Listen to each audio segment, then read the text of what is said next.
We are back again, a double header tonight, Friday night weekend with Bernie, with another epic Mike, and Mike with ALienArtifacts.com. And I was just pulling up your website ahead of time because you've updated it. So I might as well show this, starting off with some video, but then the lab results. But before we get into that, how are you, my friend? And what's new? And awesome to have you back. Doing really good, man. Yes. It feels like it's been forever. I know you were gone for weeks, it felt like, and man, It amazing, was amazing adventure you went on, it seemed like. I was pretty jealous. It looks three you got weeks. the whole tour. Next year, you have to come to at least half of it because we did Duchesne, Utah, where there's the Terry Carter Moonlight Gathering, and they're all about treasure hunting, ancient relics. And I have to eat a little bit of humble pie because of my experience there with one individual who collects and studies ancient relics of high technology. And when I got talking to him, he was laughing about the Boogosphere that he's actually got a couple of them that already in his collection, and he's had them for a very long time, and they're very ancient. And you also have what appears to be one or very similar in your collection. And when multiple different sources all verify and have the same thing, it's a little hard to deny. And yeah, so now we'll get into my trip later. Let's get into all of what you've got, because this one is about you, good sir. Yeah, well, those boogospheres are definitely a hot topic as of late. We got some of these pieces out of the ground in Mexico. We've been studying these pieces and we've documented many different spheres and different things that look very similar to the Boogosphere, but nothing quite as intricate with the symbology and the chip design. There was one item that we've documented back from January that shows the chip design on it. So that was before the Boogosphere. But as far as what happened, over the last 6 months or Right. so So since. I have to just pause it and interject that that's a key part, that you got one of the artifacts that has the same looking chip design into it before the Boogosphere event. It's And not my artifact. I had to track this down. I reached out to everybody asking them, do you have this? Do you have this? And there was one item with it on there.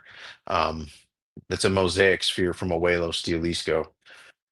okay, so And someone has it and it existed before the whole Boogosphere event. yeah, And the then geodate or whatever, or the WhatsApp mess, all that. I mean, there's photos of when it was received and things of that nature. So it's fairly believable. And I've documented in my books spheres and things that look very similar, with different symbology and different designs on them, but nonetheless the same shape with the same band down the middle and that yeah, sort of thing. I So remember a few that you've shown, and it's yeah. fascinating. And I wish this guy would have gotten on camera with me. He looked like a mini Americanized modern, like, Gen. Well, no, I guess he was like in his 40s or 50s at least, but kind of like an Indiana Jones, but like a half Indiana Jones. But like so serious, and so many artifacts came well recommended by Terry Carter, but he was sketched out about getting on camera and recording about these things. But he showed me pictures of all of his, like, a lot of the artifacts. So like I seen them, like, Cool. and yeah, it's they just a lot of people don't like going public with it, unlike why I respect you and all the flack you take about it, because but you actually put your money where the science needs to be and actually get everything tested.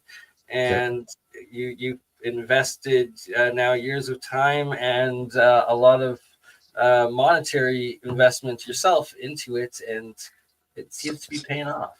Someone called it my career today, and it hit me really like a box of rocks, like I don't look at it this as my career, that's far from it in reality. Like I've done a lot of other things for a lot longer, but when he said that to me, it's crazy to think, after you spend time passionately doing something, it just kind of is becomes your thing, and that's you know, y- I couldn't put this down until I had the answers, and now we have answers that, I mean, they go pretty deep. Like you said, we've been getting stuff tested and really looked at. Um, a lot more dating and stuff's going to come here really soon. We've got finally the way of getting the dates properly that are going to be something that we're testing with multiple labs right now to see if it's, you know, the same. What you're looking at on the screen right there is this glowing material. I've shown you before the how everything lights up all green when you Well, hit it with a and black light, blue and right? yellow and red, Yeah. like Yeah. So that's a zoomed in of that, and if you look at it, it breaks it down by the different elements, and the way that that is on the stone there, it's actually bonded, and so they got this phosphor substance to bond onto stone and crystal in a way that is displaced on there, and we don't understand how it could be done, because in order to fuse a like phosphor it's to a stone, you electrochemical, possibly some that nanotechnology that's yeah, not without damaging the phosphor, because it's very sensitive at heat. You can't get it hot. So it's like, wow. fascinating.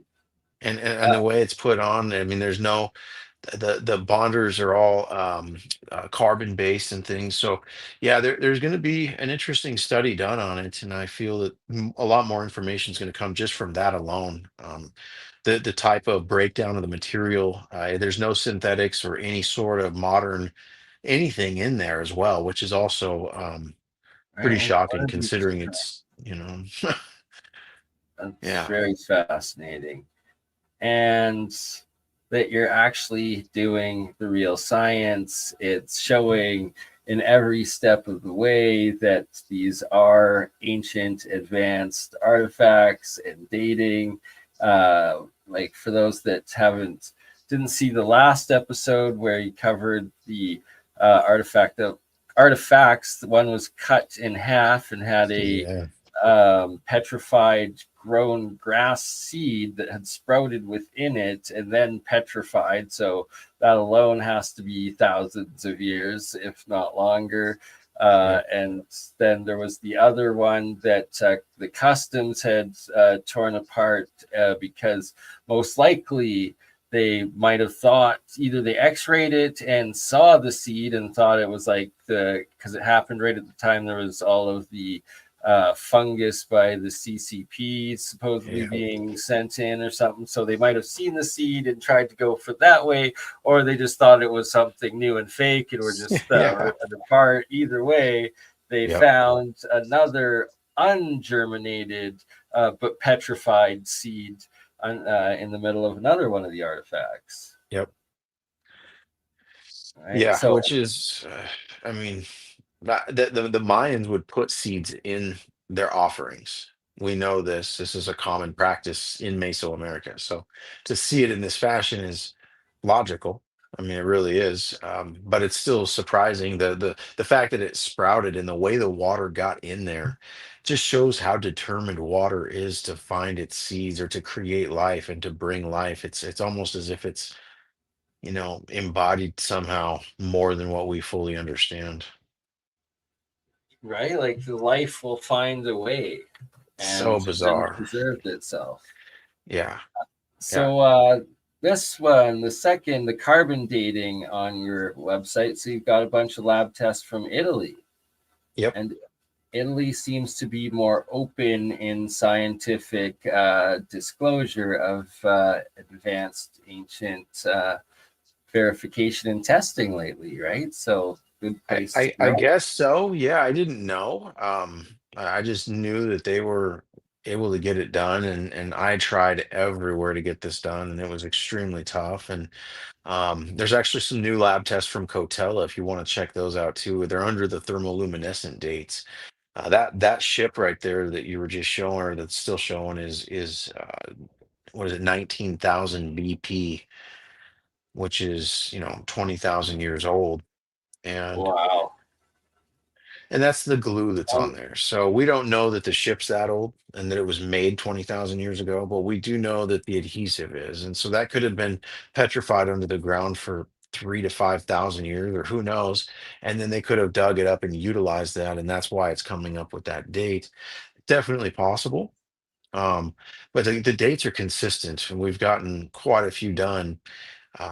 There's some bone samples from these areas that are going to be done, but there's a lot of thermoluminescent dates, and the thermoluminescent dates don't go back as far. However, if you look at the pre-Hispanic culture, you'll see that ceramics came later, and the types of pottery and stonework and things, they actually went in a backwards direction for quite some time. You look at the walls in Peru, there's a lot more stone craftsmanship at the bottom than the top. That's a Ica stone right there from yep. Peru, Right. I which was is looking at that, and there's someone that was mentioning it the other day. I forget who. It was great presentation, but bringing up how the Smith. Yeah, it was the guy from the Y Files or whatever on the Sean oh Ryan yeah, show, and he was yep, mentioning how the original test was showing that it was a couple thousand years old. And then the Smithsonian was like, "Nope, it's fake." And then like try yep, or slowly debunked all of the labs that did the original test, but it's like, no, there's the original test showing that it was yeah, actually carbon dated to at least 2,300 years old. yep. There's a spaceship, I think, if you keep going over there, a couple, but it's one of the UFOs, and it's also very consistent in the age range as these other two pieces. And so seeing those dates, 3,000 years ago, what was going on 3,000 years ago, and you look at the types of things that we see, which is quite a few different species depicted on these pieces. And we also see quite the story. Some of it's more mundane and some of it's very technological. And so some of these dates are coming back tens of thousands of years, and some of them are coming back 2 to 3 thousand years. Um, Fascinating. yeah, and so if you look at like something like the Book of Genesis, there was Nephilim before and after the flood. There was a re-rising after they flooded them out of these beings, and so we think that some of this was during those times, and then we think some of it was more of the advanced time before the fall of Atlantis or the fall of Babel or whatever happened in whatever order. I'm not sure, right? But Yep. Makes that sense we though. do know some pretty pinnacle events occurred throughout the mythological historical count, and those events I think are a signature, because if you look at the story of the Anunnaki, where they have these Ajijis, and these Ajijis were kind of a reptilian race, it describes them as, and they were they're slave species essentially, and inevitably they got so smart and so advanced they figured out they were slave species and fought back, and the Anunnaki wiped them out. But maybe they didn't wipe all of them out. Maybe that's the gray aliens that we're seeing today. They could be sent from the future, because the way they escaped the Anunnaki was possibly through, their advanced abilities, and that might have been time travel, stargates, portals. Who knows? We do find evidence of all of those things I just mentioned on these pieces. So it has to be considered that it's possible they got that advanced, and that's And what they still are. are. Yeah, Yeah. and they might be trying to thwart the Anunnaki, So if the Anunnaki are the So fallen angels from Enoch, and they're trying to deceive us, so those grays might be helping us and evolving our DNA for us, so we become more smart and stable. I recently spent a couple weeks with someone that is a great experiencer, lifelong, has Oh wow. the implants and everything, and had my own CE5 experience while he was driving through Navajo Nation, and I was Oh completely wow. sober looking through the sunroof, watching the night sky. And but his experience with them is that they're more of like they're uh, they intervene. They're kind of like essentially the watchers or like the gatekeepers of space time and humanity, and like that they are essentially trying to help humans and stuff, and that they've Right. helped him a bit, but that they also, it's like they're like an interdimensional version of the Men in Black sort of thing, kind of Yeah. deal. If that Well, makes it's like if sense. they got so advanced, maybe they uploaded their consciousness to AI or something like that, Well, and these he was beings are that saying, now, you know? yeah, he was saying that there's like the little grays, and they're essentially these biological slash Yeah, I mechanical saw AI this. things, and that then he's also experienced the taller ones, but he Hmm. encountered them more when he was younger. But then recently, he had a couple experiences where he was on ship, and sure enough, got more implants, has all the scars and everything. Like it's wild, but. Yeah. Check out my interview with Aiden Schaefer.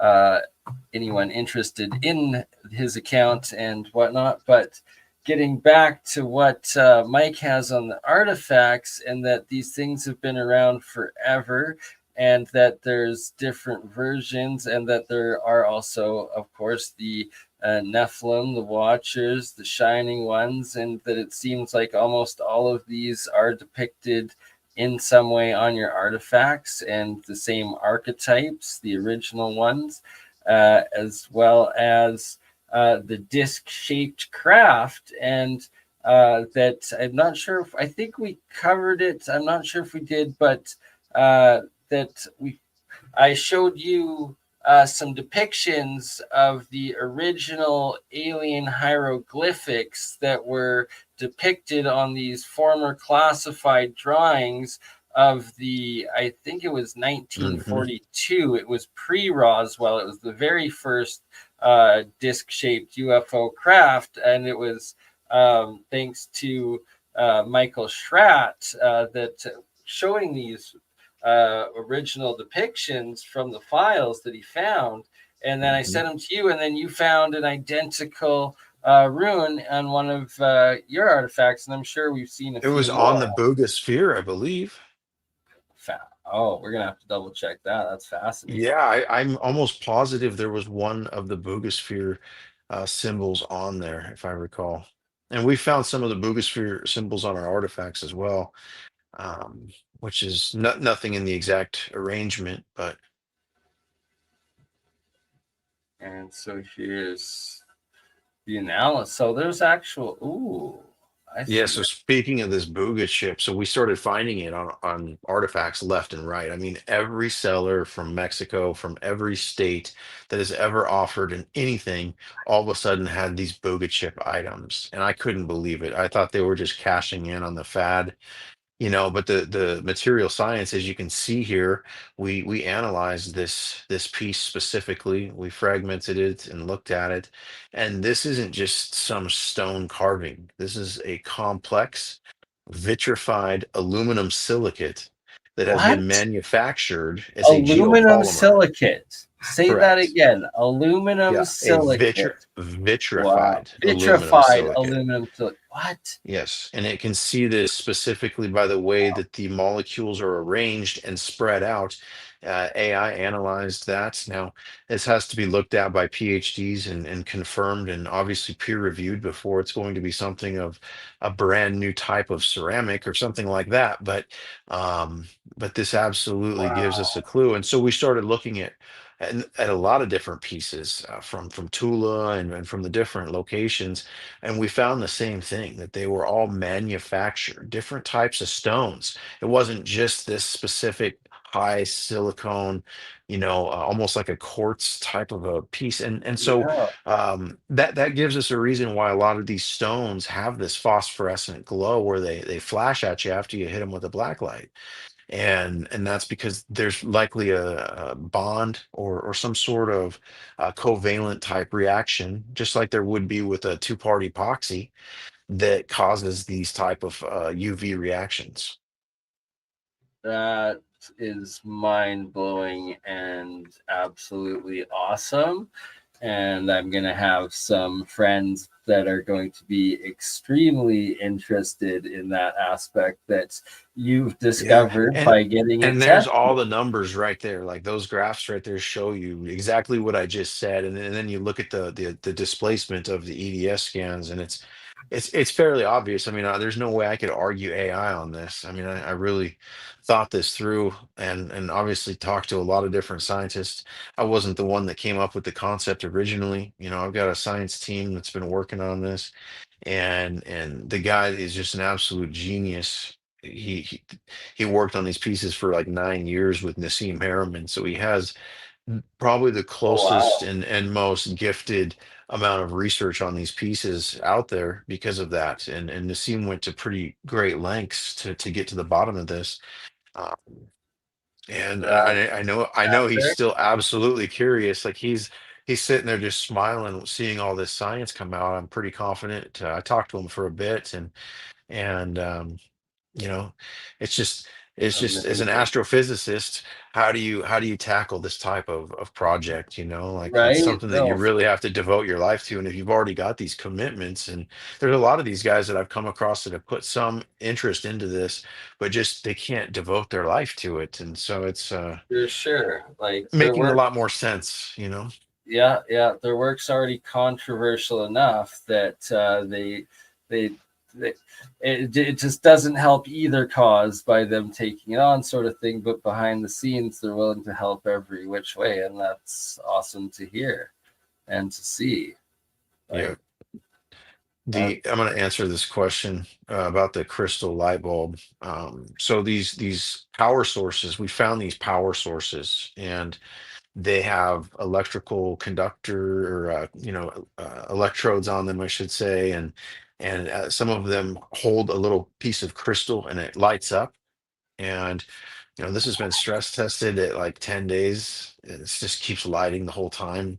There's no trace of acid or any sort of corrosion or any sort of corrosiveness. He asked if it was reactive to the UV, and as far as getting it to light up or anything like that, no. It's purely done with copper and the stone and possibly magnetism.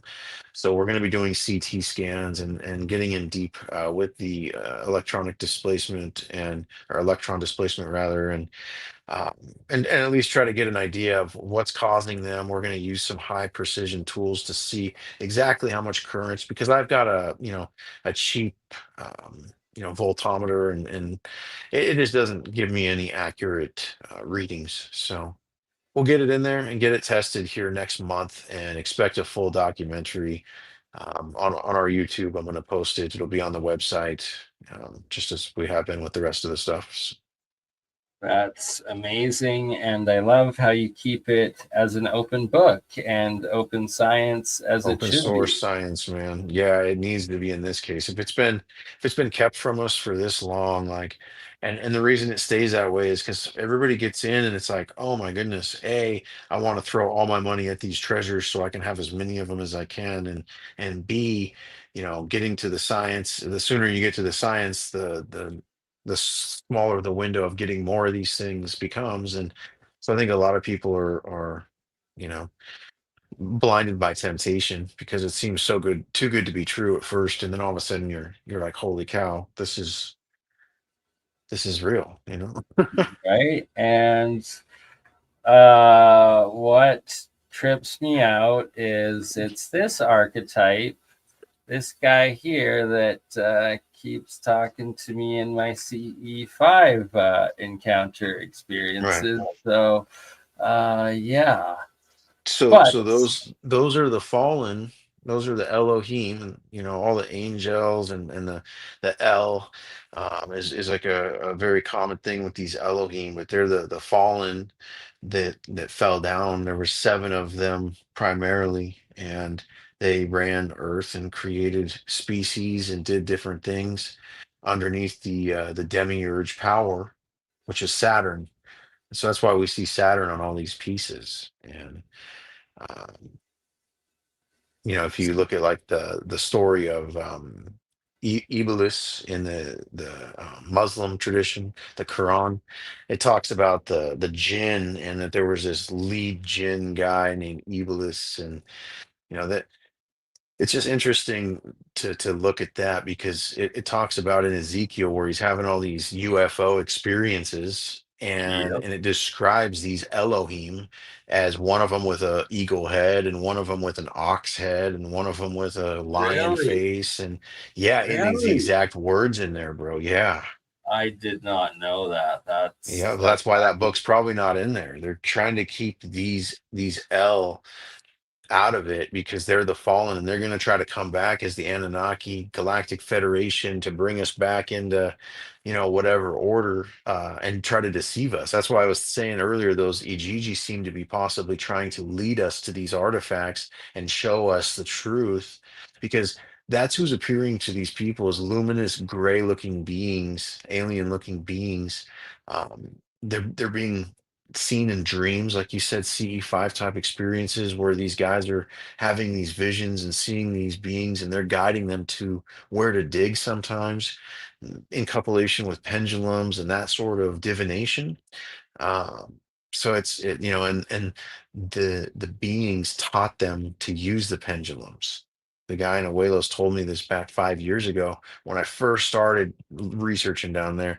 And I'm like, that's BS. I'm sure there's people using GPRs or something, and you're just, buying them and reselling them or something and just pulling my leg, but no, I truly believe, because we found pendulums, and we found depictions of these gods using them, with energy coming off of them and them being pulled by them and that sort of thing. So, it's just like a Ouija board. Who's pushing on the other side?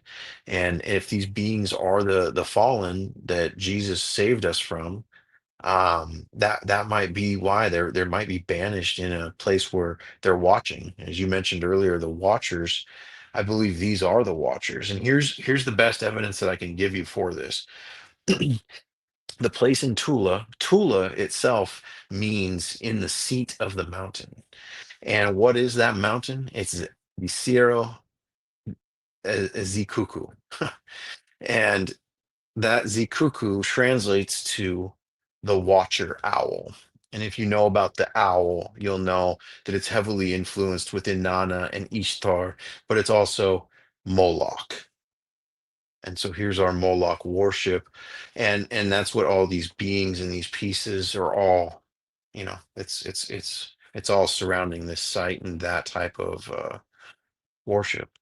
We see we see Anubis choking out the Greys and abusing the Greys in numerous pieces from multiple states.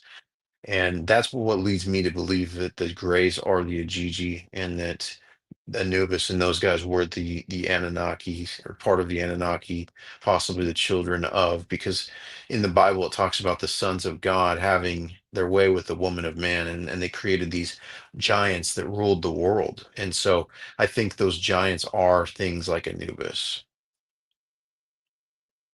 This is a fascinating one. It shows like the Thoth character essentially, but with an elongated skull on a Mhm. staff, and then like the human with wings trying Almost like to Isis. out. Yeah, like Yeah.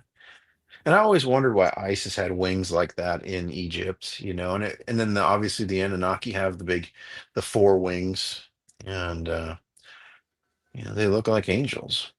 a sail ship, right? Like, Yeah. and these are depicted a lot in Egypt in some of the crowns, and it's technology for sure to the brain, to the crown chakra, Hmm. and especially when gold and a resonator in a solenoid crown that they do, right? But Yeah. They definitely had advanced metallurgy. There's no question.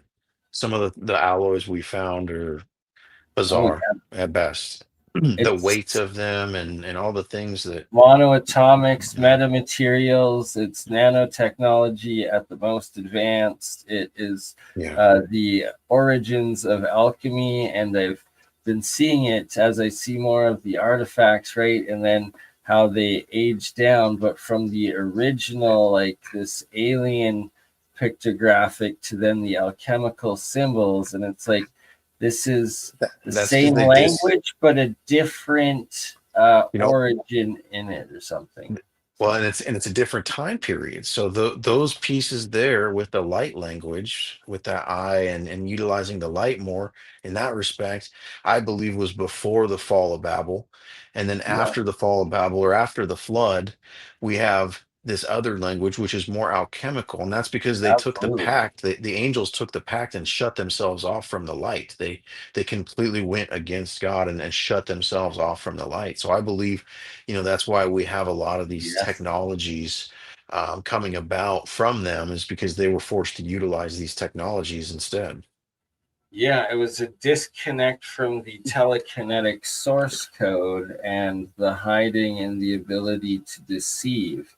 Right. And I actually did a great interview with NASA's Dr. Wei Ping Yu, as Mm, well as his partner in broadcasting, David. And David's an anthropologist, and he actually went specifically in detail into uh, the time of the disconnect of the telekinetic and the trauma and the abuse, and it's quite a good interview. But I will be yeah. publishing it in the future. But yeah, Cool.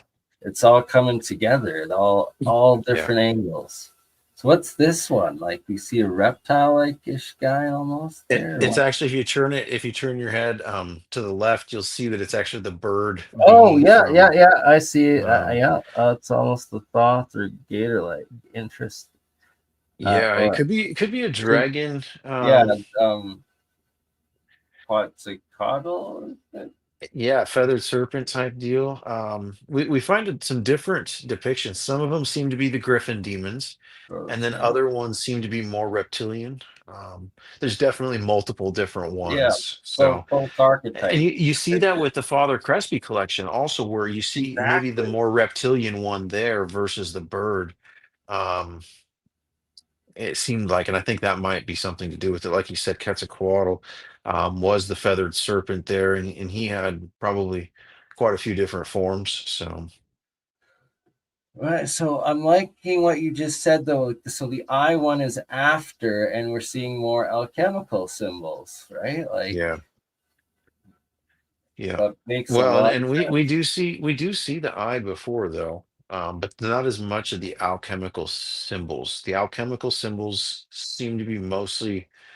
Well, I shouldn't say that. No, no, the alchemical symbols seem to be still utilized, but the languages definitely change, and the way that they're being utilized is different. I would say it's more Yeah, occult and ritualistic, and less offering scientific. based, blood based, sacrifice based. It seems to go more heavy in that direction Yeah, and before it afterwards. was more coherent, like it was Yes, it was like a written, like actual readable language, and then in this stuff, it's right. like you're saying, it's more ritualistic. They've lost the ability to read it and use it. It went from magic to witchcraft or something like that. Yeah, I get Something you. of that nature, like just of the nature of it, how it was being used, or again, it's because they cut themselves off from the light power, so they were having to use the dark power, and in order to get the dark power, they had to do sacrifice. That's what Like, Moloch yeah, was all about. It was just about child uh, sacrifice and things like that, and it's interesting because we find a lot of the horned beings that look like Baphomet, or um, in Egypt, you have all those beings with the sun in between the two horns, and you see those horns on these beings, including Hathor and stuff like that. But I think that's all in respect to the bull, and in the Bible, it talks about the golden bull and the bull worship. I think that's what this is tied to. this is fascinating, Yeah, and that and almost looks like a boogosphere right there. I documented that in right, 2021, right. and that That's thing has like the full Genesis story on it here. It's a really ridiculous piece. Shows DNA vats and the here. I'll just grab it really quick. It's right over here. yeah. Please, That one's worth please showing, I do. think. They're all. Let's switch over. It's time that we see some of your epic in person. Why we got you for a reason, right? Let's. Absolutely. Let's see here. It won't be long too, and we'll have this will be the last time we have to use this horrible front camera. We'll have the new iPhone next month. That's always exciting for podcasts. Heck yes. And I myself am in the process of switching over phone. Look at wow. Wow. So it's got And this it's got the inlay. snake eating what? Yep, snake eating its tail, and then you've got these beings here, which I believe are the Ajiji, and they're working underneath the Pharaoh. And if you look in Ezekiel, one of the Elohim had the face of a man, and I think that might be this guy, because then you have the grays bowing down, And and then what's fascinating is how much more similar that Egyptian pharaoh's like head design is very similar to a lot of what was found in is it the Burroughs Caves or no the I always mess up the name for this one. Terry Carter covers it a lot, but a lot of the Utah sites, a lot of the Arizona and Nevada sites, all the giants that are like 8 or 9 feet, they have very similar headdresses depicted. you can see like the vat of DNA with the What? guy going down into it. You got the Wow. DNA up here that the Pharaoh's holding. This thing gets heavy, so I got to set it down. That's amazing. It weighs probably about 20, well, no, probably 15 pounds or something. Yeah, they gave that to me, and there was no base for it. Sold it to me really cheap. It was one of the very first items I ever got, and then they found the base later on, and this is like a crystal board that was found. Wow. What? And again, like there's the potential that these are silica metal alloys from that one you got tested. Like, Well, this is calcite for sure. oh, We that's just don't know if it okay. I was was calcite. grown. It could be manufactured calcite. Some of these pieces, like this statue here, um, was this a piece of stone, or did they make this as a geopolymer? Still something that we Right? have to research. But all of this type of stone, all these yellow stones are all manufactured. And that's how I like that big table that I have. And some of these, they're so structurally strong because they literally controlled the amount of iron and different things that went into them. So they knew that it could hold the weight. The ultimate alchemy electrochemical Some of these reactions. some of these vase are just ridiculous. They're like reverse blasted in terms of the carving on there and the way they get the What? colors to show up. Yeah. That's absolutely insane. Yeah. I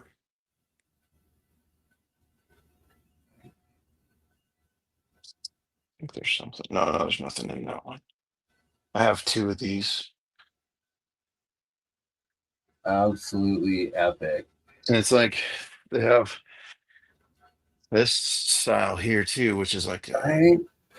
Like pre-Egyptian pharaoh mummification. yeah. Yeah, don't smell inside of these. Like you need to get that stuff tested. Like Oh yeah, it's already at the C14 lab. We've got the remains wow. of one of those. We're gonna have lots of dates soon. So it just took the science to show the lab that we had reason to to use their time and services. And it still was really tough, but Well, once you're on this, it's like it's too fascinating not to continue. yeah.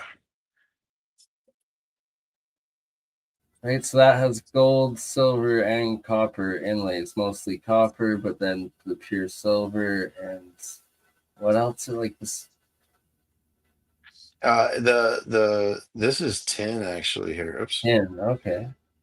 Yeah, it's a tin. So we don't know if it was just a byproduct of how it was made and like the metals separated. I mean, you got to think it's primitive metallurgy, so they didn't have all the fancy stuff that we have. So The things not one, separating completely could be a problem for them, you know? so I was thinking of another one, correct, that had those combinations you showed me Oh before. yeah, yeah. I've got quite a few pieces of metal. I don't have a ton down here. I do got some telescopes though that I can show you. Oh, yes, please. This stone here is pretty interesting. This could be a composite. It's been really hard to try to identify. Beautiful stone. Fascinating. I Feel found all blue these crystal. crazy. This is a big slab of obsidian here. Oh, Sorry, it's wow. hard to see. Actually, I got a light I can Is it shine on that. similar to the Michigan stones? I'm not sure what the Michigan. Like, are you talking about the Uper lights or the Uh, those type of things? no, no, no. There are other tablets that were found in the late 1800s, I believe. Oh wow, and that's like a green one. It's pretty wild though. Okay, so what percentage of them have the phosphorescent? Almost almost all of them from Tula do. I would say 85% or something like that. This here is a really interesting piece. It's it's like a piece from the Hindus. It's like a Shiva thing called a lingam, A and it'll lingam. catch. Yeah, it'll a lingam. Yeah, I'm Lingam. sure I'm saying that wrong, Yeah, the lingam. um, but it'll like catch water. And what's interesting is you can see these little circles all over the top of it. And if you go over to, probably butchering this, but I think it might be like Cambodia or Thailand, somewhere in that you know South Asia area. Um, there's these in the river, and they have those same circles on the top of them. Yeah, Praveen Mohan's covered that recently. Okay, yep,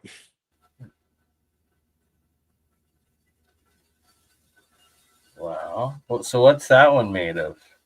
it's bronze. It is bronze. Yep. Yeah, we find primarily mostly bronze and copper alloys in Tula. Um, we find some of these type of, like, this is going to get researched here when we go in and do the electrical device, but this is it's like the boogosphere. It actually has quite a What? bit of patina and stuff on there, so it's got to be looked at with the electron microscopes to get a See full this. understanding. This I need. I'm glad we're recording so I can get it out to the other guy, and it'll be interesting if his are similar or uh, maybe even identical. Who knows? Yeah, it could be. But maybe it'll inspire him to show. Ah, there we go. So what's interesting is I have a few of these actually, and I had the one scanned, and the alloy was mostly iron, but it had chromium a fair Really? amount, as well as manganese. And, that's basically stainless steel. However, there was no nickel.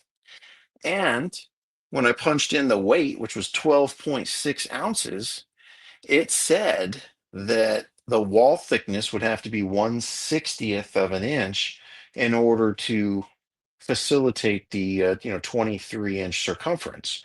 And huh, so it's definitely, there's no way it's 1/60th of an inch. I mean, these things are, you know, I can push on it very, very hard. And so yeah, we're going to CT scan it to find out, but it could be a very odd alloy based on the material composition and the way it's, only 12 ounces. It's very lightweight for steel.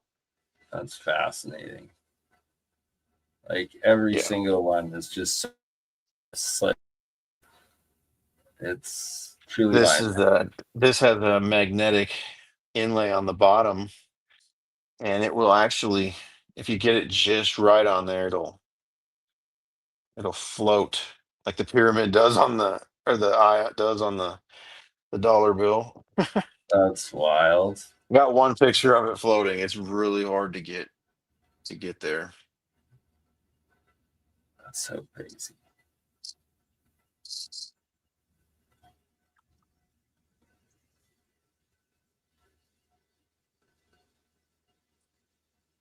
Just wow.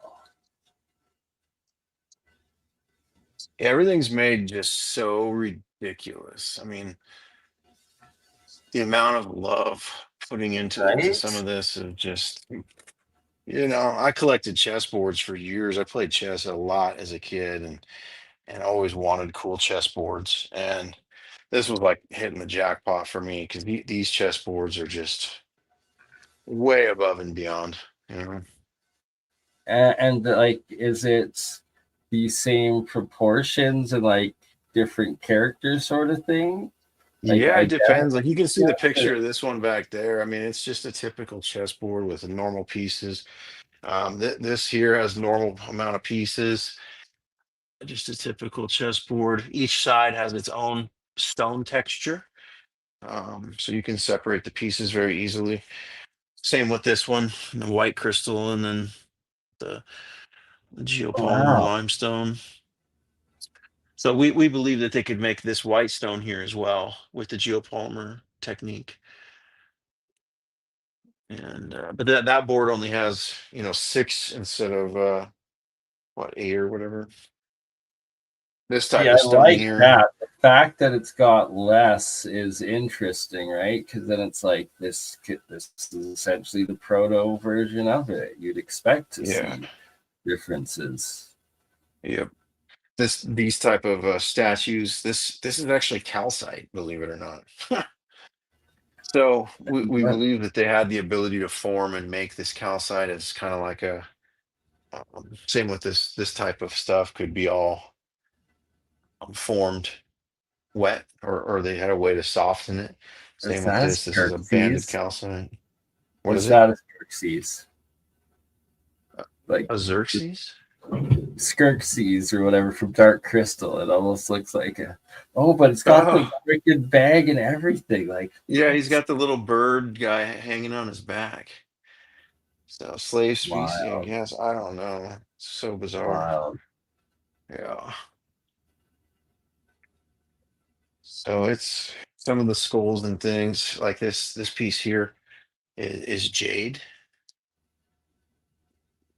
And I mean, this is 22,000 grams and it's all intricately tattooed. You can see it's fully tattooed top to bottom. I mean, it's hard to see because it's jade, but they are beautifully inscribed. But to do that, and then not only that, but it's hollow on the inside. So that's why I would think too, it's possible that they were able to form it or manipulate it, Yeah, like in ways that we can't. And then you see and something are like this there where, I mean, it was almost like it was completely vitrified off, and it really seems like the carving was there at one point. Like you look at the mouth yeah, and the way it just goes into this compared to the nothingness. one next to it, 100%. That's fascinating. Yeah, super bizarre. So who knows? It's like a Just boogosphere so here, and so like this stone here, you can see all these dark areas, and this is all manganese deposits from being wet and stuff for really long periods of time.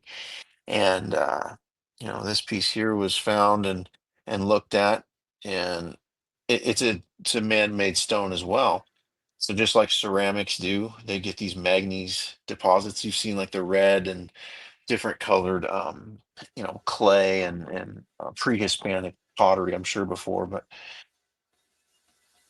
it's just so mind blowing. Like the amount of effort and individuality and difficulty in each of the artifacts, right? It's like oh yeah. Well, I mean, fully functional bronze scopes. Uh, it's wild. see if I can.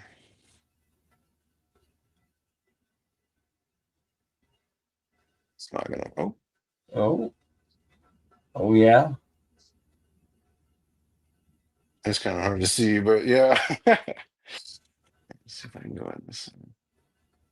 And like on this one over here, you can see this lens is concaved, and so they actually get it to where when you look through it, it's upside down and mirrored, Yep. just like a real telescope. So it's they definitely, the Mayans had extensive knowledge. There's artifacts that are depicting the Mayans using scopes and looking up to the sky, and believe it or not, they look very similar to some of the ones that we find. So um, Imagine that. yeah, go figure, right? Definitely all connected. The fact that the scientist from Stanford, what's his name? Gary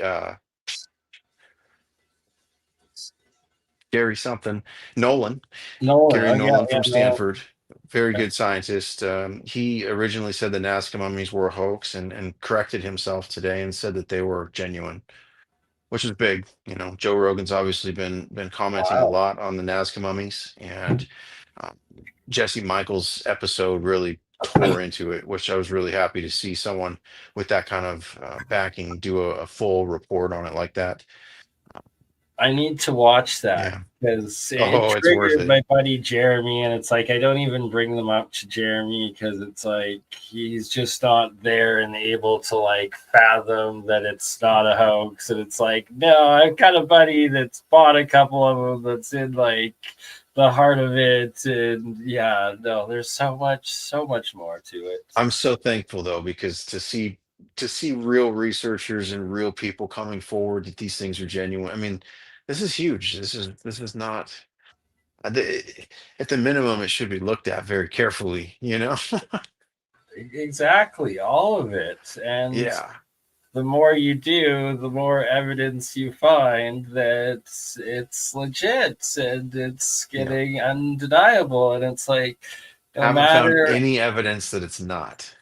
yeah, None. and no matter how like uncomfortable the results are, it's the Yeah. results. Like it's the That's evidence. disclosure Like though, right? That's why they said it could ruin everything. Like this is really serious stuff. I mean, it's a beautiful thing to see that there's more to it than what we knew, and there's a lot of faith involved because somehow we got to where we're at. But hearing these stories of these Anunnaki and these Egyptian gods giving these technologies to the beings at that time, it makes you really wonder, about AI and some of these technologies that we're getting today. I always wondered, it seemed like there was never just one person that had an idea. Like the biggest ideas that came to the world, it seemed like there was five or six people all over the world that had that idea at the same time, so that way it could get out there and thrive. And yet absolutely. these things that they're trying to keep from us, it seems like no one hardly has them, and if someone comes up with it, they're taken out, right? So um, it's interesting to see like AI specifically blossom like that, and the fact that no one really understands it completely and how complex it is in terms of how it's written. Uh, you would think that there would be a better philosophy on it. Right. Well, and it'll take some time, and it's just there's so much evidence compiling now, and that Yeah. AI is getting like to the core of it. And so, for those that don't know or haven't seen this before, this is the identical same artwork carved into the caves in Tula that a lot of your artifacts have come from, right? And it's like, Yep. why would like no one's going to be carving the caves as well, like And that this they is can't. 20 feet underground. I mean, this is at the 16-foot dig levels where the cave opened up. So 16 feet down. that's where the That's cave opened. So it's about 20 feet deep where the base of it. It's not a very tall cave. It's only 3.5, 4 feet tall. You have to pretty much be on your belly to get in there. But what? So can't even stand. yeah, Can't even yeah. stand though. So it's That's it's interesting to see the size of these beings possibly being smaller, and those Nazca mummies. Most of them are fairly small, and then you know it's just. Does that one have Really nuts. multiple arms? Yeah, and we find that depicted a lot. Kind of, I've got some pieces here. I can show you one right now. This one's really special. The artwork on it is just wild. Here, let me turn it upside right here. So on the front of it, it's got the, this ram being with this snake. And then on the inside, oh, this isn't the one with the multi-arms, it's on the other. This has these two guys working together or something over like a Stargate maybe or something. Oh, And this is the wow. multi-arm guy. With like a horse is It's a ram. ram. Okay. Yep. Ram head. Which Wow. Amun Ra and the I think it's called the Ibexus ram or whatnot. I'm probably butchering that as well, but I know that Amun Ra was represented by the ram, and that there's rams in Egypt. Um, Well documented for sure. yeah, yeah. The whole Amun Ra thing is really interesting because there was Ra, and then um, Amun Ra supposedly merged with him, and that's interesting. How that works out exactly as a That god is, to. yeah, and how it's evolved through history and the legends and how they seem to be depicted more and more in the artifacts that you're getting uncovered. Yeah, yeah. Definitely, the story is really becoming quite clear. At least it's connecting dots to the Vedic and to the Pistis Sophia and different biblical Yes. narratives and Anunnaki narratives. It really bridged the Anunnaki and the Bible for me to where I think that there's real coherence between those two events and things. Right. They're And just I not love that. specifically saying it.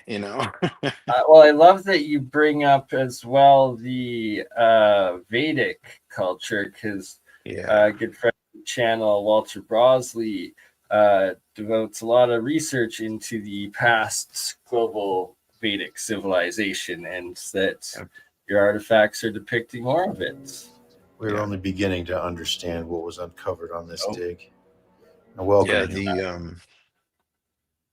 The Vimana, obviously, that they talk about, but they also have the trunked being, which that trunked being, I think is Vishnu, if I recall correctly. yeah, I believe so. Um, he, it could be one of these beings. Like, oh, actually, I got it right here. I've got one of the handbags. This will be perfect because this is exactly what I'm Boom. trying to say. So this could be. Instead of an elephant trunk, it may actually be the tentacles braided together. You can see how they're braided like a pharaoh's beard here, but there's obviously Yeah. no mouth. And the pharaoh Oh, braided their beard because of the creators in Kemet. So that's where they got that from. That's why even the 15-year-old straps it on its chin, right? So that I think is really important to look at with some of these beings, and obviously these beings were known for deception, and it talks about in the Anunnaki texts and things that Enki and Enlil used language with the creations to manipulate each other. So they would give one tribe this language and say that this means this, but then it would actually be the opposite in the other tribe, or actually in the real language. So then it would confuse Enlil or vice versa. So I think we see some of that because a lot of these languages and the things that we're finding, they're not consistent um, on the newer pieces with anything. They seem to be very one right. off from They're proto. They're proto proto. everything. Yeah, it's Yes. wild. But not all of it though. Then you go back to Awelos, which is where the oldest carbon dates come from, and that language is 10,000 symbols deep, and it looks like it's very uniform and very well thought out. So, and it's not the same to any of our languages that we have currently as well. So that could be the one language that existed before the fall of Babel, and when they Right. fragmented to 144 dialects or whatever. um, that's what it came from. I have had to come to the same conclusion, and had pretty much already come to that conclusion from my own alchemical studies, research, and ancient alternative history parts. Seeing the seams ones and like seeing it Yeah. originally, I was like, that's the original one. And I'm glad you come to the same conclusion because like Yeah. there's just Wild to see it come from such a different it's just, it's still the same, but from such a different part of the world, and from a different existence altogether, or a different civilization altogether. um and I was just talking with my friend the other day. We were kind of just going back and forth about some of these things, and what we see in Mexico, when you go down to that 20-foot level or 16-foot level, you have to go through 3 ground floors to get there. So that means there was 3 reset type events that occurred where there was life on these ground floors, or that there was, you know what I mean? yeah, And so 100%. it's funny to think, some of these pieces are 2,000, 4,000, 10,000, 18,000. It's potentially possible that we actually see multiple resets in these ground floors, and that they were causing small disasters or small resets on this side of the earth. And that's why everything was such a catastrophe over here, and why the tribes were so dispersed out evenly, because they were doing experiments over on this side of the planet, while Egypt and the Mesopotamian cultures were thriving, and they may have never even known it, because there was no cross connection at that point, other than if you had the Anunnaki technology or whatever. Yeah. Yeah, actually, that's that Because way it does you talk about worded Thoth that. That leaving actually Egypt. only the demigods could have been doing the cross Yeah. continents world. What fast? And that's They why get the in Egypt there's people the fast tomb and of the the regular. birds, where the birds would just come up from underground. There could be That's very stargates under fascinating. there or something, and they were popping in and out of the dimensions. To who knows? There's been a lot of talk of stargates in Iraq and Iran, and Yep. ah, who, who who knows? I don't like talking about it, but I did volunteer for a few months in what can only be described as an online Zoom Black project between the UK and the US. There was like, they were both like professors, but like military dudes in these like castle universities that they were broadcasting out of. Mhm. And their claim was they needed the it had to do with my monoatomics, the monomolecule that I had made out of blood that gave the human plasma field, and putting them onto these triple Keshi plasma coil things, and that they needed these plasma fields generators for when they went through the stargates that apparently they found. That was the story. I don't like talking about it. I rarely ever do, but I experienced that, and I still don't know quite what to make of it. Yeah. But Yeah, yeah, I definitely think they're trying to learn that technology. And I mean, and there's a lot more to that story. I will do a public, fully like, I guess, episode. I guess you've some heard of Project biology. Stargate? Wasn't isn't Project Stargate though the ESP and remote viewing? Well, and guess what? Guess what controls those ships, and why are they using psionic assets, right? So it's all connected. So remote Absolutely. viewing is the psionic assets. I mean, that's how they move these craft, probably, or something of that nature, is what I understand. But yeah, I think that there's definite connection there, and actually the film and the TV series Stargate. Someone brought it to my attention the other day. It's got to be That self-disclosure. well, that there was government money. The government offers certain military things and contracts to movies to use their equipment and that sort of stuff. But the budget for Stargate series was like hundreds of millions of dollars. And supposedly it was like a soft disclosure that they were trying to give to people. And what's crazy is we find some depictions that really resonate with that type of existence. So it could very well be that that was a soft disclosure program.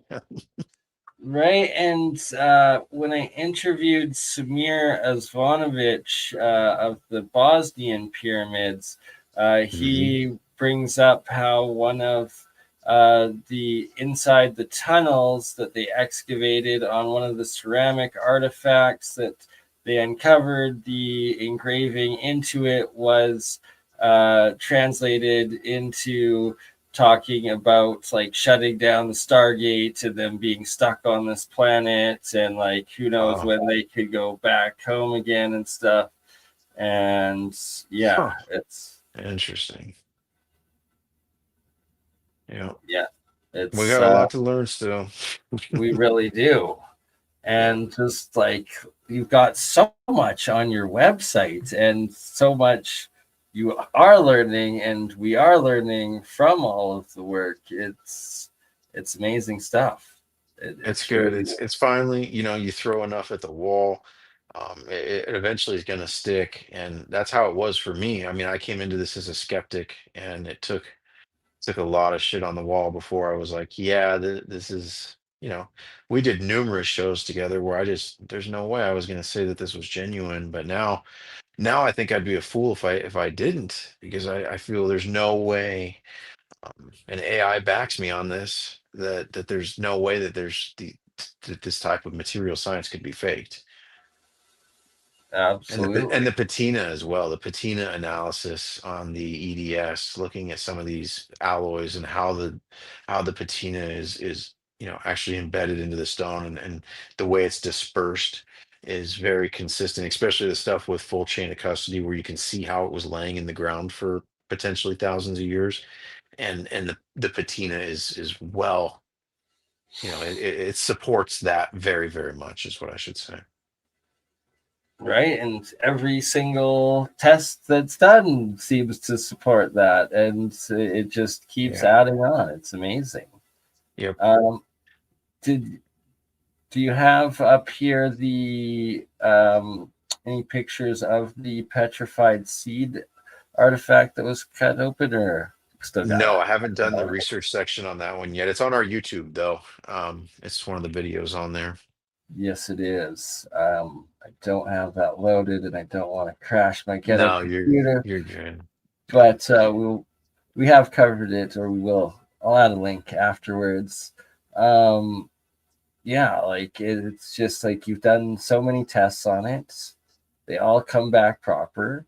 While we have you, do you want to showcase a little bit more of your artifacts and Yeah, the I'm gonna turn these philosophy? lights off real quick here. I'm gonna Yeah, check some of the glows on some of these new ones. the glow is just, and it was yourself or what your friend, you and your friend that discovered the aspect that they glowed. The people that were originally getting them to you didn't even know that they glowed, correct? Yeah, my buddy, he was the first one, and he saw it on the Abuelos pieces, and then immediately we had to try some of these others, and well, yeah, the rest is history, Wow. right? Right? And they Like really glow too. Like some of them are just, it's freaking wild how much they glow. And now you've looked at them through microscopes and showing that it's bonded like on like it was just wow. Just wow. yeah, the way it's bonded on there, I think, is also a really great piece of evidence that is definitely not something that they would probably do to as a hoax. Like we have found pieces that are fakes, and some of them that are trying to model these exactly. We just recently found them, and yet the glowing material on it, though, oh my gosh, that was the biggest giveaway. It was like painted on, and it was all rubbery, and you could see it was neon green, and Oh, do this you stuff have you can't even tell. You need to make some side-by-side videos documenting that. I'm working on it. Don't get me wrong. Perfect. I'm not gonna not Right? And post like, this. However, look at the However, red the seller slivery. of these deserves good science, and so we're going to make sure under the EDS and under the scanning microscopes that that they are what they are before we point fingers and say, yeah, this guy is not doing good business. Absolutely, right? You do not want Got to frogs. make And sure that's how frogs first. out. I've been Yeah, wrong in the past with exactly. this. We had a world-class lab, Saram, do a lot of testing for us, and they came back saying certain things were fake. Well, we told them that the stones were estimated to be 12,000 years old because that's some of the carbon dates we had seen. And um, where we went wrong is that these were not stone at all, that they're geopolymers. And so when they started testing them, they're like, no, this is doctored. This isn't real stone. That's not accurate, blah, blah, blah. Well, that's why they came to that conclusion. It wasn't that they were fake. It was just that they weren't stone. They're a A geopolymer. natural stone. They were Yeah. geopolymer. Wow. Yeah. So they admit that it could be a false flag. They didn't say for surely. They said they had to do some research on it and that they would. So that's the good news, is that this is actually inspiring labs to double check their findings, and we might find out a ton more That's here in amazing. the near future because of that. So And uncover like new to us advanced ancient technologies in the nano geopolymer areas. Like just wild. Wow.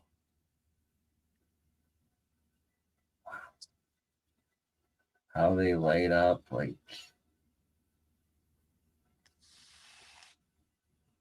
what? yeah, and the biggest question is why? Like, how did they see all this stuff?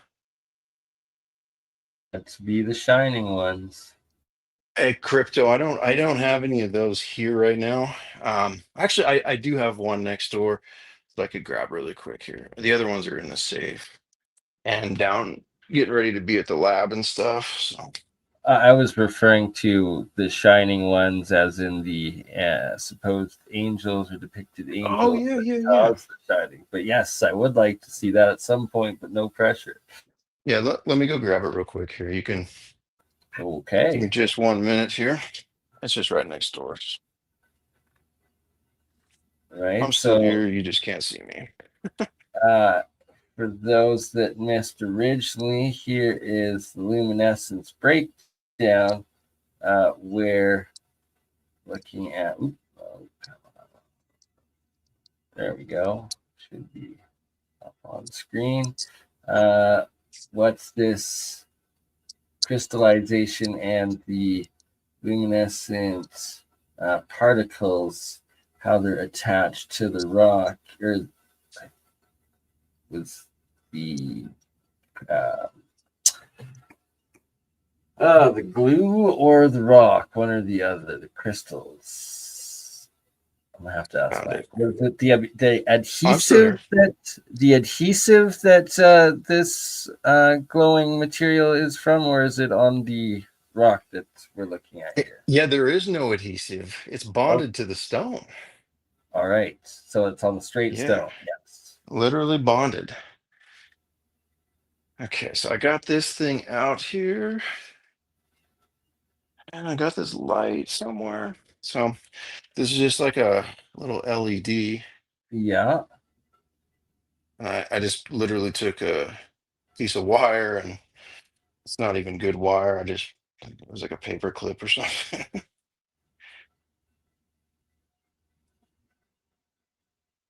And it's got these electrodes. What? Oops, if I can get about, there we go. And yeah, there's two of them, one on each On side. each side. And I'm gonna put you down so I can do this properly Yeah. here. Yeah. This is mind blowing. You're gonna have to do a test if you put an acid into that jar. If it, wow, straight battery, look at that. But I'm guessing that if you put like vinegar or something like that into the cup itself, it'll probably increase the electric potential Yeah, I and don't know. energy coming out. It could very well be. Clearly there's no cords or anything like that. You got to get that thing x-rayed now. Oh yeah, That's we're doing it, buddy. It's thing. That's our next mission. Find Oh, out how the heck that works, like because there's three of them now. but before you do that, just try putting water in first, then try salt water, I'm and not then I'm try not gonna vinegar. do that until I X-ray it. Yeah, Um, yeah, I got you. just in Because you case I don't don't want want to to mess it damage it. up. Yeah, Yeah. yeah, Yeah, we need to make fair sure we enough. know what we're dealing with, and then once we do, um, yeah, and it's different than a Baghdad battery because those things have, Oh, copper the tubes electrodes and going in. Yeah, acidics and stuff, and they would have to fill them up. And none of the Baghdad batteries still had a charge, to my knowledge. Whereas this still works no problem, and we've test ran one of them for 10 days. Um, that's wild and just amazing. keeps And right, going. so clearly something in the geopolymer itself, most likely.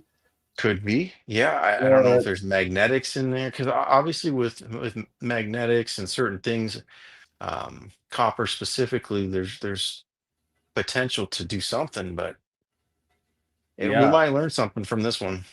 Oh, definitely. Like that's freaking mind blowing and awesome. And like I can't wait for the X-rays of that because right there could be Yeah, CT rewriting scan all of even. It's history. it's Yeah, it's a full CT, and they have XRF in the CT. So not only that, it'll give us a full 3D of the metal as well. If there is pipes and stuff running through there, we'll get to see all the details about them.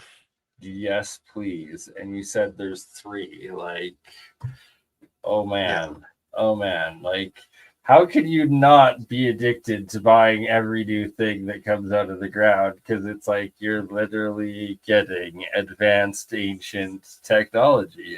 I've never worked so hard in my life. Like it's so hard. I feel like Cartman putting all the treasure, in the man bear pig in my pants or something because it's just or eating it all or whatever, just because it's just yeah, like you say, how can you not try to at least chase the truth first of all, and then once you have an idea, it's like a book that you keep getting pages for every, you know, so often. So Absolutely. And that you keep testing and you believe in the science just like me, but it's real science and it's the only thing that has to go, and no matter how uncomfortable the results, they are what they are.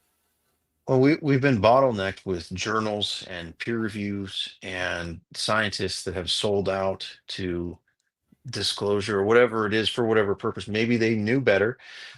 Maybe they were threatened. I have no idea how so many people kept this a secret for so long. But it does seem to be that way. And it does seem that certain organizations like UNESCO were created to do that, to keep this quiet. Um, Certain countries might be kept in the dark on certain things because they have this underneath their feet. We look at where these sites are and how it is in those countries, and um, yeah, Yeah, it's really always quite conflict, interesting. right? Always conflict. Yeah, or And in Mexico, there's churches everywhere. The Catholics have invested interest in the government still to this day in Mexico, and I just never could fully understand why it was so the important. And then Jesuits down there, right? And it goes deep. It goes deep. I think they knew obviously what was there, and that's how they protected it. yeah, and yeah, built over it in a lot of ways. And there's a lot of legends of underground connecting tunnels still running between the Yeah. sites and a lot of the rebuilt cathedrals over top. So you know the SAR scans that they did over in Egypt there, right? Yes, sir. So that technology isn't just limited to Egypt. Those are satellites that you can rent time on essentially. And so those satellites have recently been used in certain locations in Mexico, like Abuelos de Jalisco, and the results are just insane. Like it's kind of top secret right now. It's like really all I know because I know that they found stuff, and it's going to go crazy probably. So this isn't the last you're going to hear about this stuff. Like I promise you that much. Whether it's from me or from many other people, it's going to be like that. Just like these Nazca mummies. I mean, they're not going to go away at this point. Right? Like this just fascinates me that this was a silica aluminum composite and Yeah. that you had it well before the whole Boogosphere No, thing. no, no, no. This Oh, one no, didn't not come this one before. wasn't.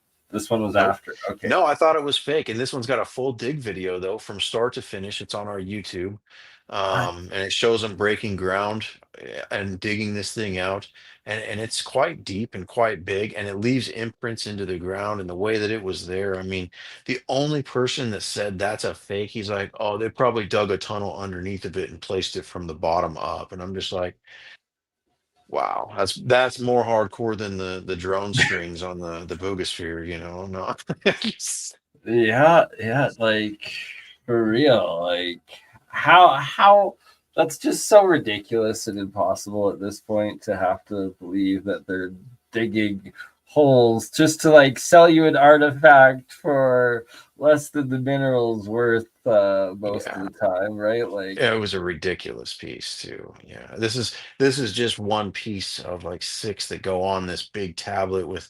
It literally shows them making the Boogospheres like in a production line on the what? piece. Do you Yeah. have the rest of that? Oh yeah. Like Yep, next it's to in you? that. So we If you look watch at that video, no, oh, it's just okay. look up Bogosphere Discovery Abuelos. No, It might be. No, I think it's a different one. There's two of them on there. There's another one that says full start to finish, not on the website, but on YouTube. gotcha.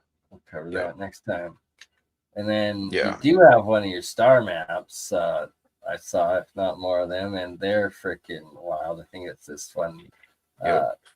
right? And like, And the dates on these things are very interesting. We're seeing a lot of potential like 1500 to 2500 BC.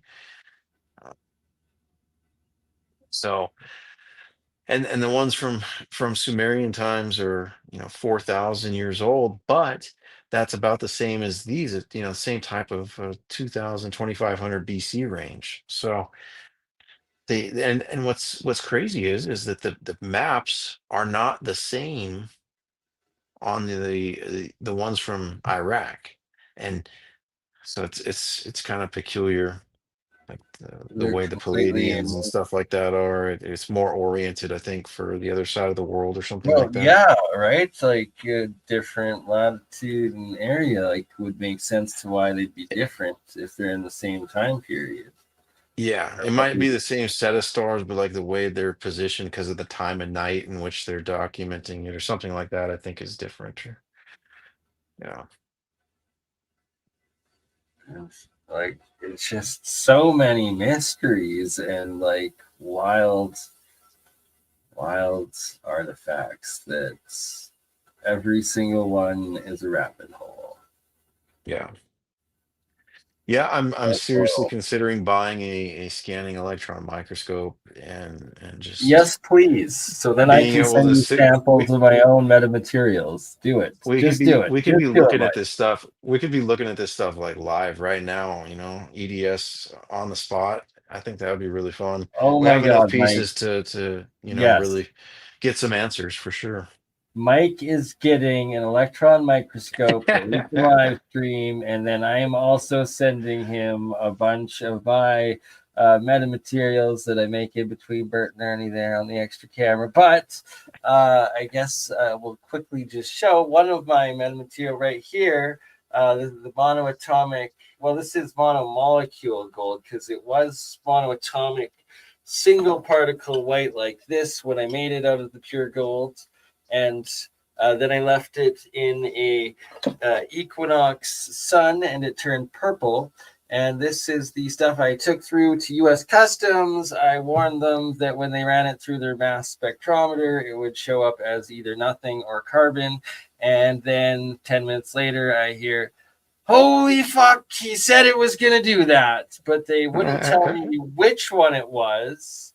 and then they would not admit to it on camera. But Yeah. yeah, so it's definite metamaterial, and I have so many different more. But I just figured should show you one, and I need them to be looked at under the same microscope. So let's do it. Yeah. Well, once you're done looking at all of your artifacts, and once we're done doing, like Right. 200 streams on that, then we'll look at some of mine. Yeah.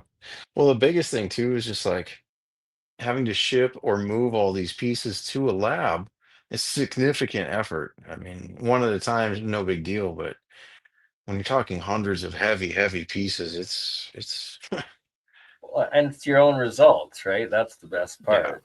It's doing Well, it yeah, I mean live. that is good and bad. The good news with this though is it's microscopy and so it can be verified fairly easy. I mean, I showed these scans to AI and asked it questions about it without giving it really any significant detail about the material science, just as much as it, you know, without saying it was alien archaeology or anything like that. And it totally broke it down as a geopolymer and manufactured item just from looking at the scan.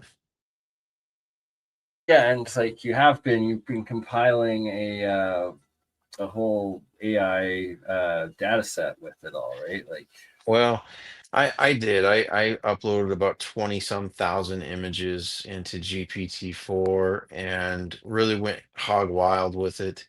Um, However, in the process, I think it kind of gave itself up to me and it showed me that it actually might be like Anunnaki technology trying to deceive us and trying to earn our trust and get us to accept things about it to where we'll trust it on the hypotheticals. And so when you're asking it questions about these artifacts, if you punch in a bunch of pictures of a patina on a copper alloy, it can tell you all about the patina, and those are things that you can fact check and go double check. But if you ask it to translate this language, now all of a sudden there's no recorded dialect like this. It could tell you that it says that these beings are from the Galactic Federation and here to help us, and in reality they're the evil jinn that are going to try to deceive us. So um being open-minded with AI, think is really important. I haven't published any of that information because of that. And I also started getting certain things coming back from it that like I would tell it not to do and then it would do anyways. And so I just don't there's a trust it for lot of hypotheticals. stories of that, right? Yeah. It's like, Keep it fact checkable, and I think it's a great tool. But as soon as you veer off into imagination land, it's gonna take you for a ride, I think, is really where we're at. yeah, there's a lot of lost souls that are gonna get consumed by that, but that's a topic for Hey, another day. you gotta be lost in order to be found. You know what I'm saying? This is true. This is true. There's hope for everybody at this point, I think. And I Uh, love like the amount of Saturns and how you've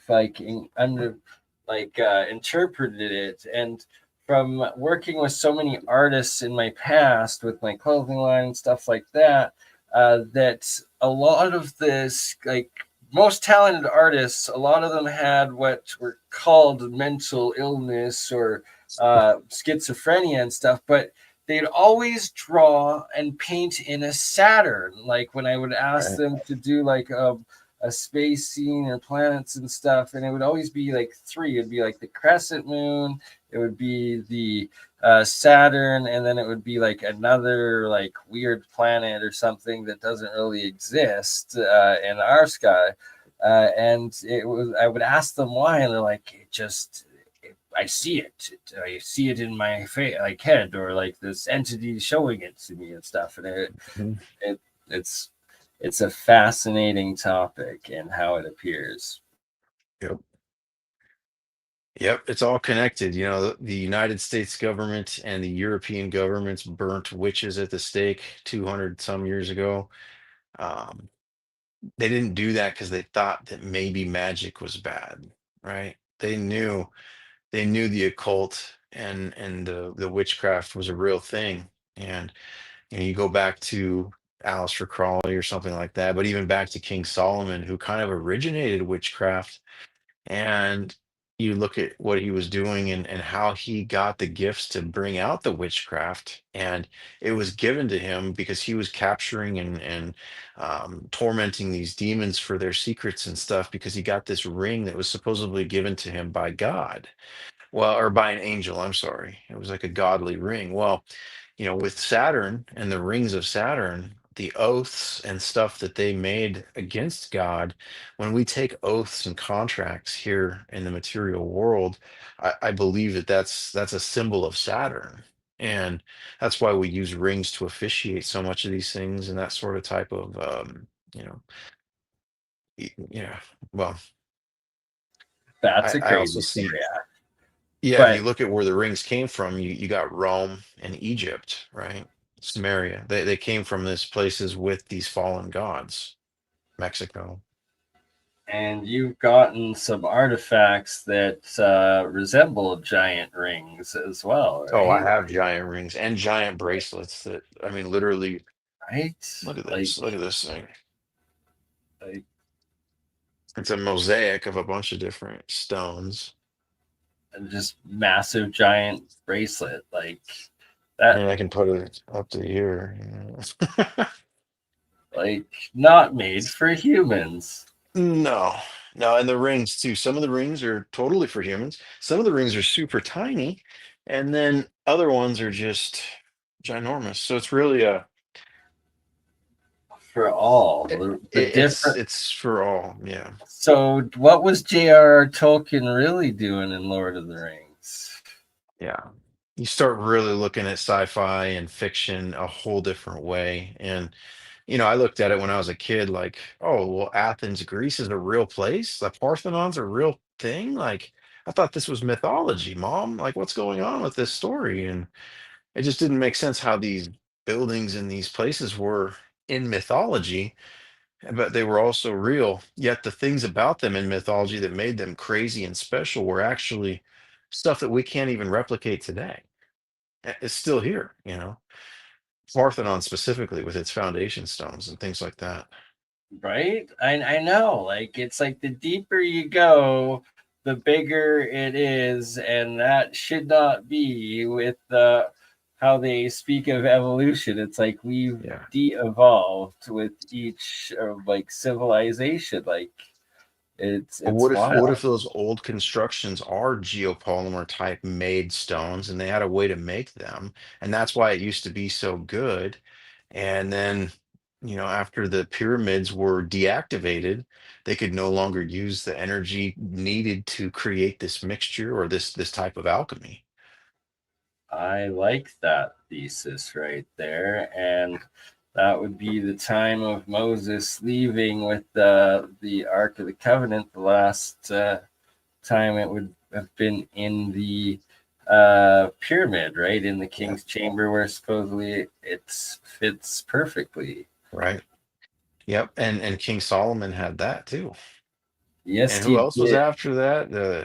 Hitler. There's this box is really interesting, and what's inside of it is the Word of God, right? And in the Gnostic text like Pistis Sophia, the Word of God is called the Logos, and it's the partner of Sophia. And so if you look at it that way, and then you go back into history into Egypt, and Akhenaten is showing himself in his scribe's tomb, holding up two tablets to the sun, and it says "Word of God" on the tablets. And then you go back to Enlil and Tiamat, and what did they have? They had the tablets of destiny, the super powerful thing. And so I believe that they framed Enki by saying he killed Apsu, and Apsu was the partner of Tiamat. And I believe that Tiamat was the Sophia before she fell, and then after she fell, it was Hathor or Sophia, depending on where you're at. And then when she fell, it became Sekhmet or Tiamat, and that's who gave birth to the reptilian armies and the Anunnaki and the lesser gods.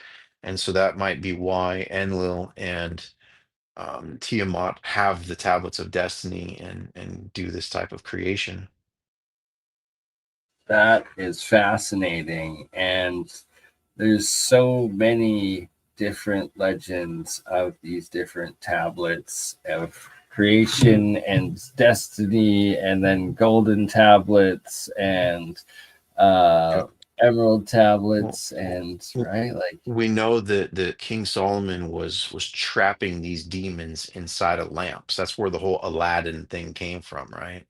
So it is possible to oh my, trap souls or trap beings inside of objects, it seems like.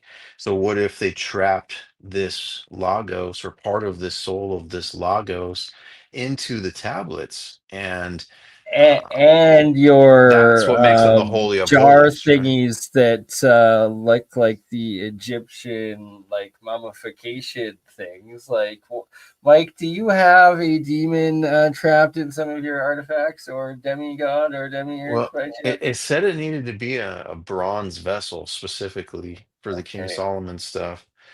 Uh, So the good to the the know. the canopic jars wouldn't would or yeah, they wouldn't fit that bill, and they definitely smell awful. So I don't think so. But as far as some of these bronze pieces, though, uh, yeah, I definitely That's don't rub them. You know. right, especially with a like a cloth, I guess, or anything that would charge it up faster. Right, get that Yeah, ionic charge going. No, no, thank you. yeah. But what we see depicted here, it looks like they're putting spirits out sometimes. Look at this dragon! Wow. Oh, big time. Yeah, yeah. A lot of soul level beings and serpent type beings. And, you see the on the early. I think it's a Portuguese or Spanish pottery. It's a couple few thousand years old, but it's Zeus killing um, the serpent Typhoon, and it's really interesting because Zeus looks just like an Anunnaki being, and he's holding the lightning bolt, the Vajra, and taking out this That's serpent, and Vajra. the serpent looks just like the serpents do on these pieces. Vajra is Oh, something that I was know the held. Oh, one. yeah. Yeah, but that depiction had Zeus with that. Right. And there's also Wow. depictions with Ninurta and depictions with, I'm not going to be able to remember the name in the Hindu, but there's a Hindu god as well with it. Yeah, right, and that they actually have artifacts throughout India of these Yes. Vajra, right? Like that's where they come from. That's why it's so fascinating that there's one with Zeus depicted, an older one like that. I gotta find that. That's amazing. Yeah. And Yeah. If you just look up Zeus on Wikipedia, it's actually one of the standard images on Wikipedia for Zeus's depiction. really Yeah. It's a fascinating. really famous piece. Yeah. Yeah, so Uh, knowing the typhoon is that, and you read some of these things about these serpents, uh, it would definitely make sense. They say that the seven-headed serpent will be, the final battle or something like that. And there's this being that shows up all over, and you probably just, I think you might have even seen the petroglyphs, but there's like a seven-headed being that shows up in a lot of Mesoamerican petroglyphs.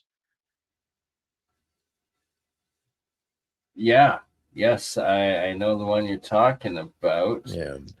I think it's in Uh, Utah, if I remember right. I can't remember for sure though. where It I might be New just Mexico what? or something. Oh yeah. But I Uh, think same with the Hopi tribe there and the Anasazi. Like they definitely have Anunnaki type beings that come in and out of their story throughout the period. oh, they sure do. I Yeah. found. Let's see if I can pull up the picture of petroglyphs with something similar. Definitely winged depicted Oh wow. beings. And give me one Interesting. moment. We will be able to show that. I'm working on this video right now that's going to kind of tie in the hill down there in Mexico, and then it also shows there's a Hopi, I think it's called a Wachina or a Kachina doll, if I'm saying that right, and um, And it looks just like an Egyptian pharaoh steering this boat. Really? I Yeah, could see that. I can't wait for that video. yeah. It definitely, it has like the same headdress on, you know. Here we go. So we can go like this, and then like these, Oh wow. and get a bit of focus. There Yeah, we those go. beans for sure. Those guys right there with the wings. Hmm.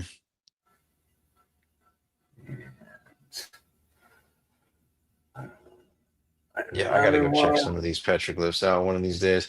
I'm going to try to Right? reach out to some of the tribes and share with them what we found and kind of compare notes, I guess. That would be awesome, and I highly Right. encourage you to do that because it needs to be done, and I'm sure they'd be appreciative of it, and we'd get some good information out of it. So there we got some more of them, and this is on a massive boulder.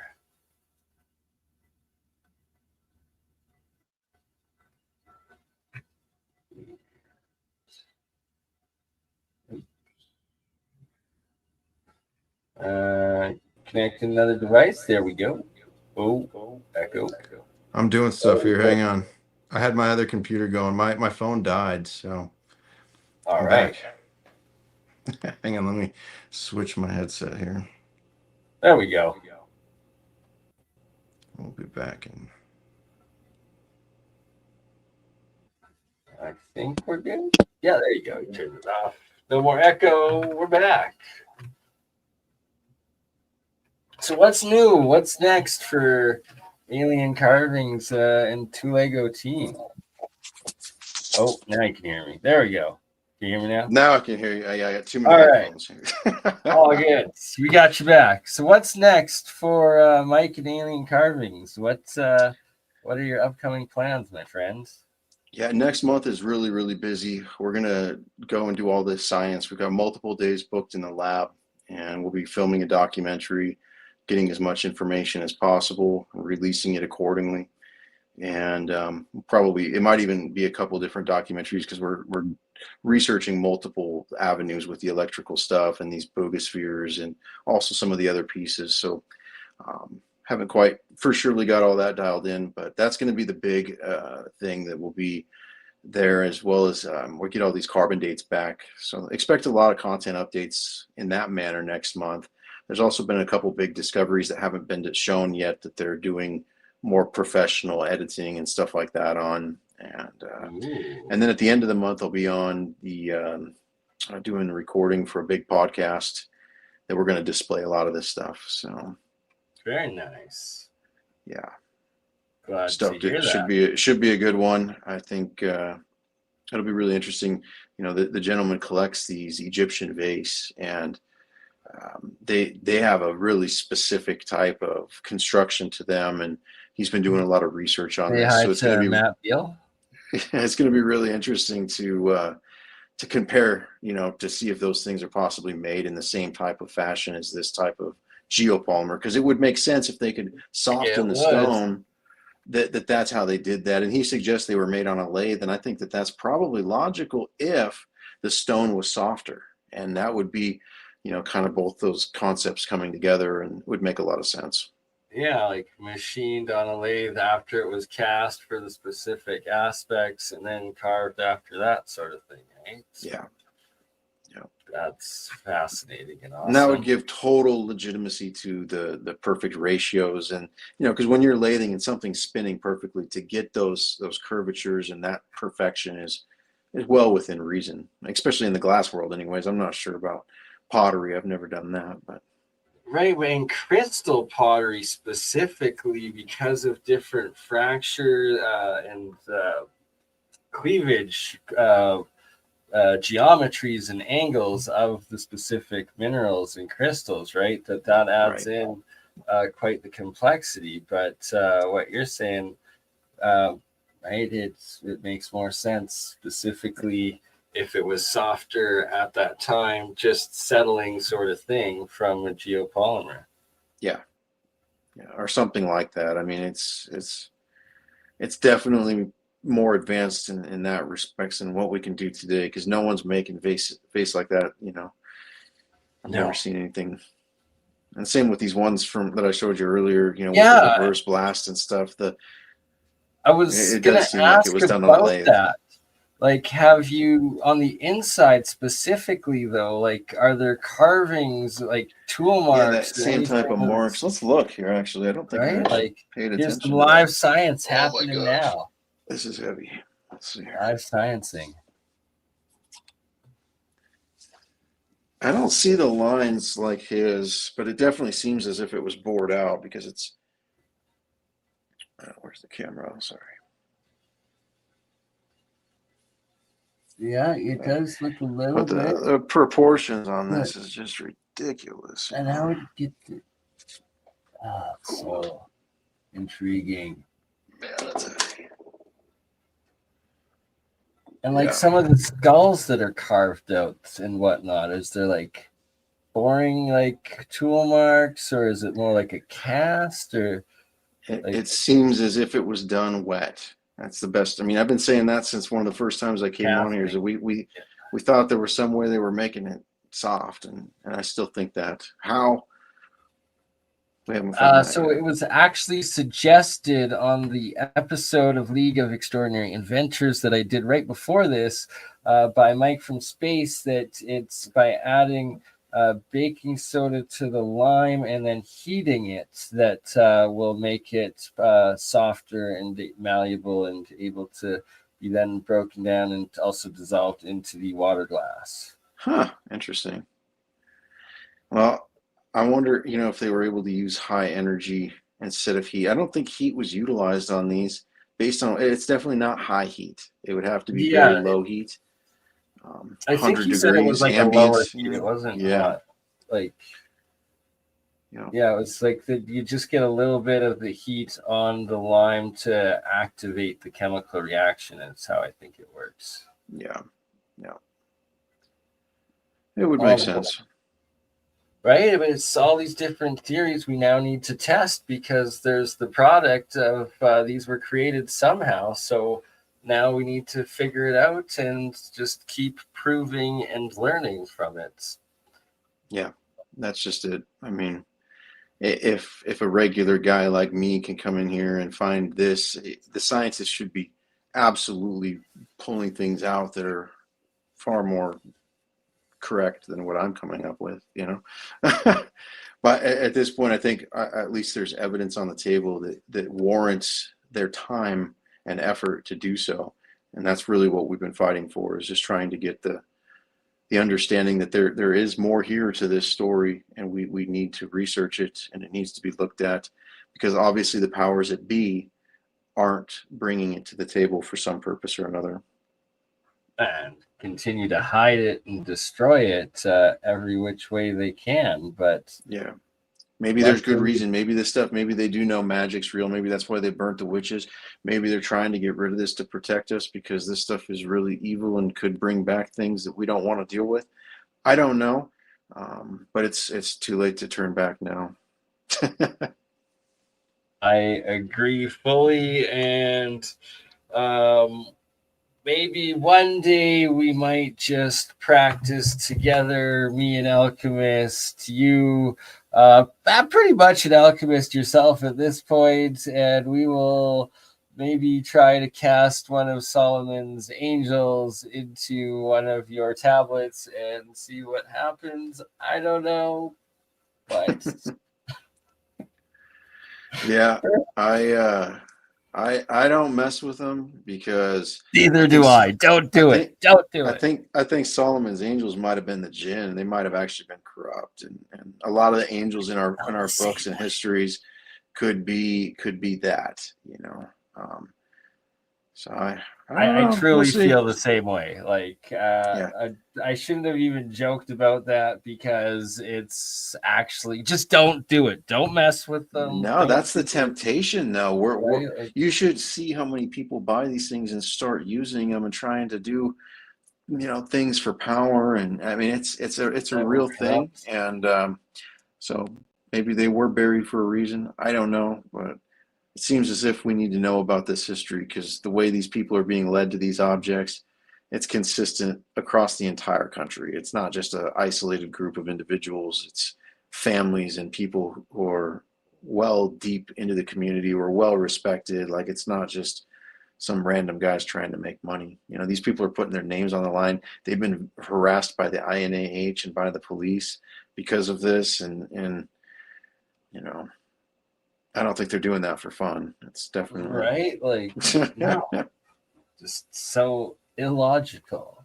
Yeah, see these two gentlemen here that are working on this dig, their faces show. Most of the time we keep faces covered, and these guys were so excited. They didn't know I was going to post the video, so he sent me all this, and I immediately got it online within 15-20 minutes of him sending it to me, because it was just, holy cow, they found something crazy. And so these two guys actually worked for the INAH before, and that's how they knew how to dig and do all this stuff pretty well. And so the INAH immediately knew who they were, and they actually created an article saying that they questioned them and that it wasn't in the archaeological site and it had to be fake. Well, the thing is the archaeological site, there's only so big, but the entire town was built on an archaeological site. So anyone's backyard could be an archaeological site. So that's where they're trying to skew it away, that it wasn't right near the pyramids. But the truth is well, for you though, it's like close. You kind of need that to still be the case until it's no longer the case, and then you won't really be allowed to buy any of the artifacts, correct? Like, yeah, there's this weird window, gray area. It's almost as if they know this is how to make disclosure occur, and this is the best way for us to find out. They've probably done so many things. There's a reason I'm still doing this. Like, if they wanted it stopped, they could have asked me a long time ago. I'm not trying to put people at risk, but everybody that I asked that was written into ATIP or part of the this or that at these disclosure, everybody encouraged me, even though none of them wanted anything to do with it. yeah, it's funny how that works. Yeah. All right, my friends. Well, I guess we should probably wrap this up, as it is about to be 1:11 a.m. where I am, and 2 minutes to 12:12 where you are. And I have to be up early to meet Mike Faraday, who is in my city, to go through some samples of my monatomics. I'm giving him to work and experiments on his new battery cells, but cool. That's the episode that was before this for anyone that's interested. Where can people find your stuff? Well, I guess obviously right here. And ALienCarvings, our books are up there at the top. You can see there, and as far as, if there's ever any questions, you can DM us on social media. I check everything personally. I run everything personally. So it's how I got in contact. Might take me a couple of days to see it, but I'm definitely, I try to respond to everybody. So. It's awesome. I appreciate you, my friend. Appreciate this. And we will have to do it all again, because I think this is honestly our 25th interview, and wow, we go awesome. Right. You got the exclusive, man. It'll age well, I'm sure of it. It shall, just like all of your artifacts, and they keep continuing to be. I love it. Love you. Love your work. Love all the viewers. Thank you all, and thanks, guys. Yeah, for a limited time, there's still the window that Mike's being sold the artifacts, and he's allowed to sell them. So if you want one, go to the website. Yeah, it can happen. Right? I need to get it's so hard, though. Like, I had 250 of the things before I ever let one go, because I was just like, there's no way I'm going to ever do that. But, right? Well, yeah. Spend all your money and then ask that question again, All right, brother. We'll do Have a good night. Again. Watch. You crazy mother. Yeah. It's just BurnEye. BurnEye just like last week, huh? Weekend at Bernie's.